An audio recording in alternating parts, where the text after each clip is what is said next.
ഹിതമറിയാതെ കഥയറിയാതെ കൈവിടല്ലേ രാമ. മിഥിലാപുരിയുടെ മൺകിടാവിനെ കൈവിടല്ലേ രാമ. ഹിതമറിയാതെ കഥയറിയാതെ കൈവിടല്ലേ രാമ. മിഥിലാപുരിയുടെ മൺകിടാവിനെ കൈവിടല്ലേ രാമ. രാമസദസ്സിൽ അന്നൊരു നാളിൽ നർമ്മ സംഭാഷണങ്ങൾ കൊടുവിൽ ഭദ്രനോദിയോരപവാദങ്ങൾ കേട്ടുപിടഞ്ഞ രാഘവനന്ന് ലങ്കാപുരിയിൽ രാവണനൊത്തു കഴിഞ്ഞതല്ലേ സീത. രാമരാജനീ പെൺകിടാവിനെ കൊണ്ടുവന്നതെന്തേ. ഹിതമറിയാതെ കഥയറിയാതെ കൈവിടല്ലേ രാമ. മിഥിലാപുരിയുടെ മൺകിടാവിനെ കൈവിടല്ലേ രാമ.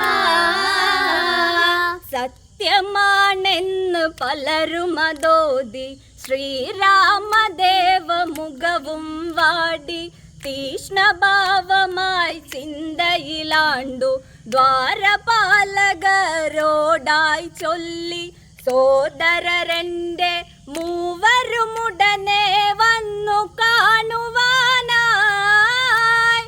ആജ്ഞ കൊടുത്തു രാമദേവനും ഗദ്ഗദങ്ങളോടെ.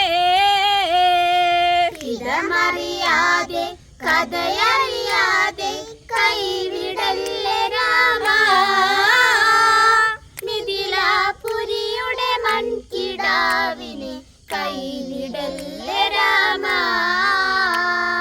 ഭരതശത്രുഘ്ന സോദരരെത്തി ലക്ഷ്മണനും അവരൊപ്പമതെത്തി ജ്യേഷ്ഠവദനത്തിൽ കണ്ണീർ കണ്ടു ആശങ്കയിലായി മൂവരുമന്ന് മൗനമോടവർ രാമദേവനെ കൈവണങ്ങി നിന്നു. കണ്ണുനീരിലും ചന്ദ്രബിംബമായി രാമദേവ മുഖവും.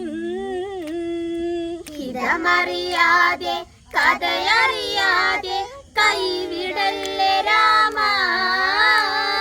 മിഥിലാപുരിയുടെ മൺകിടാവിനെ കൈവിടല്ലേ രാമ. സൗമിത്രിയാളെ ചേർത്തു പിടിച്ചു രാഘവനോദി സങ്കടമോടെ അപവാദങ്ങൾ കേട്ടുപിടഞ്ഞ ജാനകിയാളെ കൈവിടുവാനായി ജ്യേഷ്ഠവാക്കുകൾ കേട്ടുകൊണ്ടു നീരഥമൊരുക്കു വേഗം. മൈഥിലിയെ നീ കാനനത്തിലായി കൊണ്ടിതാക്കു വേഗം.